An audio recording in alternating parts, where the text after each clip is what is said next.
IVM.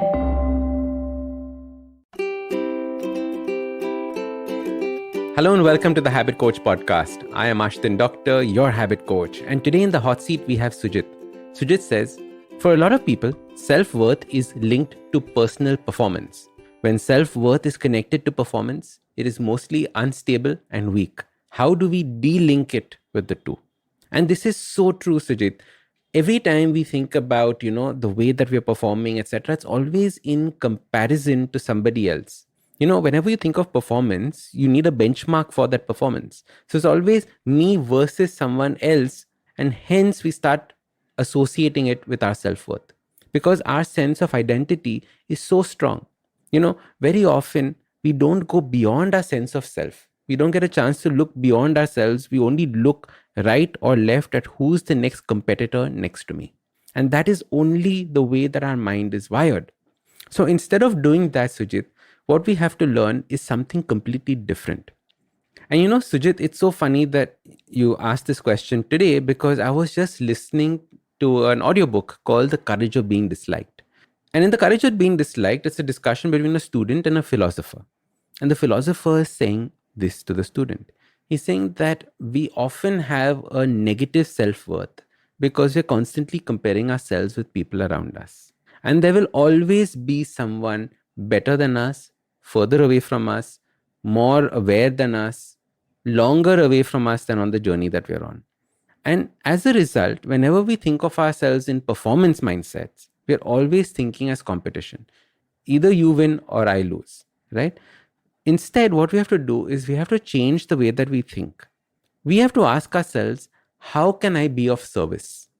Why do we say, how can I be of service? Because when you ask about service, you are not thinking about yourself anymore. When you help others, your sense of self-worth grows. When you are there for others, your self-worth increases.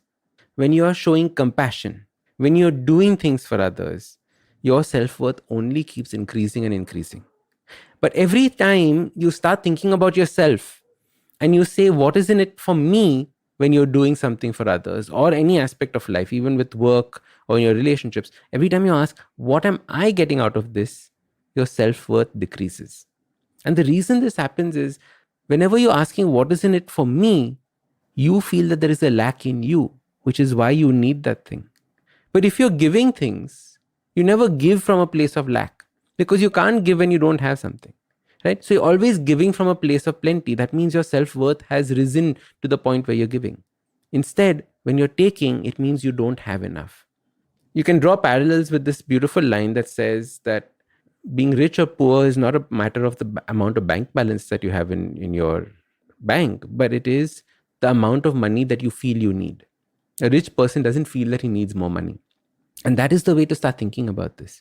So your self-worth should be linked not to what you get from the performance that you put out, but your self-worth should be linked for the amount that you can do for others, give to others, and be there for others. And it's actually very easy to do because the world is in need. A simple, how are you doing today? If you need me, I'm here. Message every morning to somebody is all you need to do. Even going and being there for a friend is all you need to do. Helping somebody out on the road is all you need to do.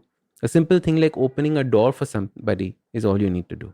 These small things will dramatically improve your self-worth. But don't do it from a personal performance point of view, saying, I will do more giving than that person will do. I will do more giving than Ashton will do. Don't do that because then you're getting into competition again. Just give with your heart and you will see your self-worth skyrocket. This is something that I did for myself, which is why I am sharing it with you. And I know how important it can be. Usually in a podcast, it's me who speaks to you and you who listens. But I've been seeing your comments and it's time. It's me listening to you.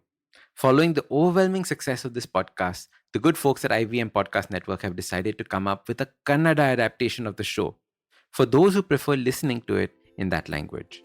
Do make sure you let your Kannada speaking friends know about this as well.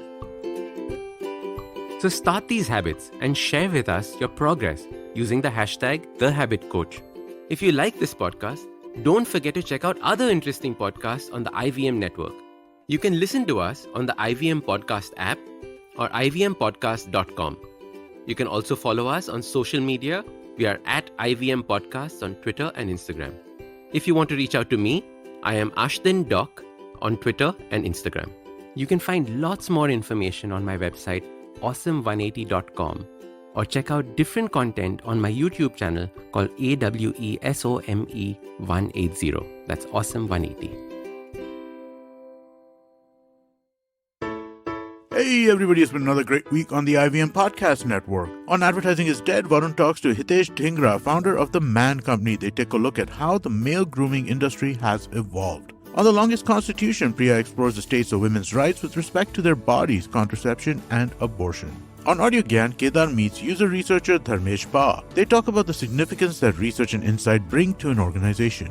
On the Musafir Stories, it's all about Hyderabad. Saif and Faiza talk to Yunus Lasania, curator of the Hyderabad History Project and the Beyond Charminar podcast. And on IVM Live, Santriksha and Zalak are joined by the hosts of Big Talk About Tiny Humans, Devi Shobha and Dr. Meghna. They rate Bollywood parent characters in a fun game. Do follow us on social media. We're IVM Podcast on Twitter, Facebook, Instagram, and LinkedIn. And remember, if you're enjoying this show or any of our other shows for that matter, please do tell a friend. The word of mouth really helps. Also, don't forget to rate us on whatever platform you're listening to us and check us out on YouTube. You can check a list of all our channels at ivmpodcast.com/YouTube. And finally, we'd like to thank our sponsors this week, Bank of Baroda and HDFC Life Insurance. Thank you so much for making this possible. We face 100 dilemmas every day while raising our children and nurturing our families. Why not let science help us make informed decisions to solve our dilemmas? Hi, I'm Devi Shobha. And I'm Meghna. We host Big Talk About Tiny Humans, where we will help you unpack challenges around parenting and your child's development. And more importantly, we will equip you with research-backed strategies that you can readily act on. Tune in to our podcast every Wednesday on the IBM Podcasts app, website, or your favorite podcast platforms.